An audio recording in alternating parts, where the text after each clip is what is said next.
তোমরা সবাই কেমন আছো? আমরা ভালো আছি। আপনি কেমন আছেন? আমিও ভালো আছি। আজকে আমি তোমাদের কাছে শুনব তোমরা বড় হয়ে কি হতে চাও। এক এক করে বলো, তোমরা কি হতে চাও? আমি বড় হয়ে ডাক্তার হব। আমি বড় হয়ে ইঞ্জিনিয়ার হব। আমি বড় হয়ে পাইলট হব। তোমাদের স্বপ্নগুলো পূরণ হোক, এই দোয়া করি।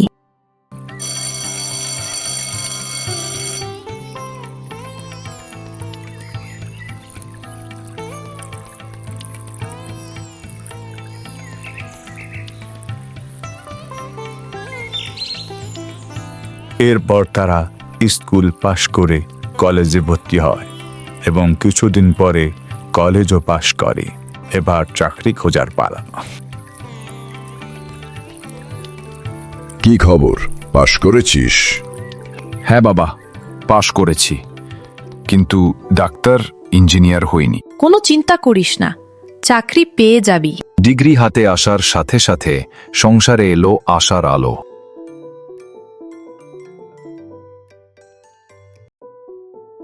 কি করতেছিস তুই? কাল শহরে চাকরি খুঁজতে নেব, তাই দরখাস্ত লিখছি মা।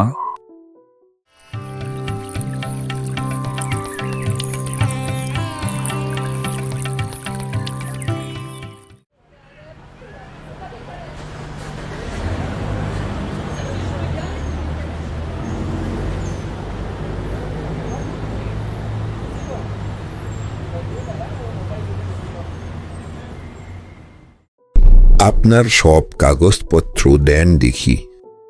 এই নিন, এখানে আমার সব সার্টিফিকেট আছে। সার্টিফিকেট তো ভালোই আছে, কিন্তু দেশে তো মনে হচ্ছে না মালপাতি দিতে পারবে। যাই হোক, অন্যজন তো মালপাতি দিবে, ওকে নি একবার দিয়ে দে।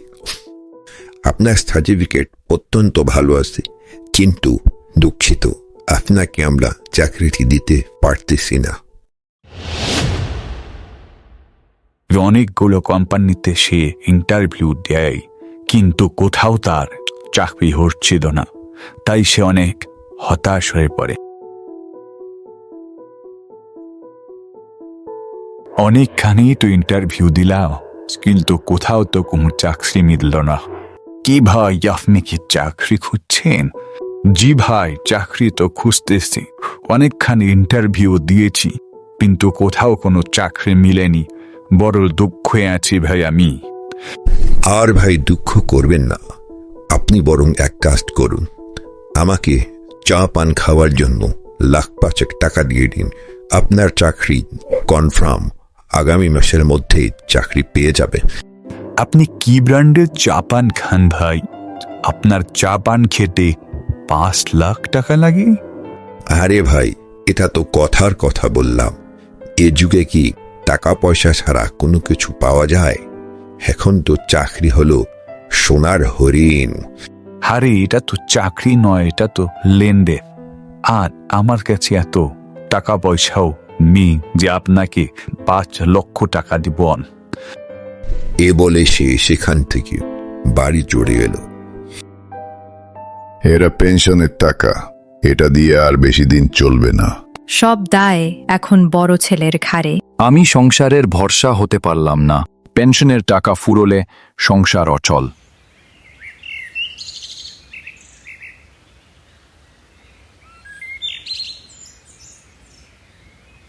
সে পরের দিন আবার চাকরির খোঁজে শহরে এলো। চাকরি চাই, চাকরি চাই, চাকরি চাই, চাকরি চাই, চাকরি চাই, চাকরি চাই, চাকরি চাই, চাকরি চাই। যেহেতু চাকরি বাকরি পাচ্ছ না, তা এইভাবে রাস্তায় রাস্তায় ঘুরে ঘুরে না চিল্লিয়ে তো তুমি জমিতে চাষাবাদ করতে পারো। আমি তো গ্রাজুয়েশন কমপ্লিট করেছি, আর আমি কিভাবে জমিতে চাষাবাদ করব? এটাই তো আমাদের সবচেয়ে বড় সমস্যা।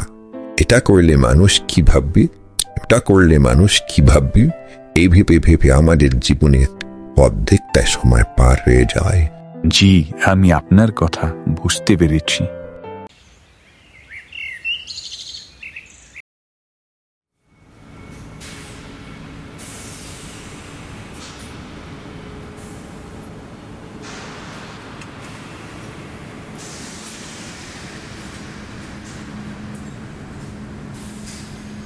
রোবট কাজ করছে, মানুষ বসে আছে ফাঁকা।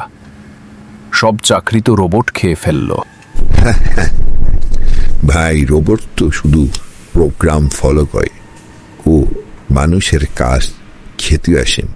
মানুষকে কাজে সাহায্য করার জন্য রোবটকে তৈরি করা হয়েছে। শুধু শুধু রোবটের দোষ দিলে তো চলবে না। ছোটবেলায় শুনেছিলাম লেখাপড়া করে যে গাড়ি ঘোড়া চড়ে সে। এখন বুঝলাম লেখাপড়া করে যে চাকরি না পেয়ে ঘোরে সে। বেকারত্ব কোনো ব্যক্তির দোষ নয়। অর্থনৈতিক ও সামাজিক পরিবর্তন ছাড়া সমাধান সম্ভব নয়। চাকরি শুধু স্বপ্ন নয়, এটি অধিকার।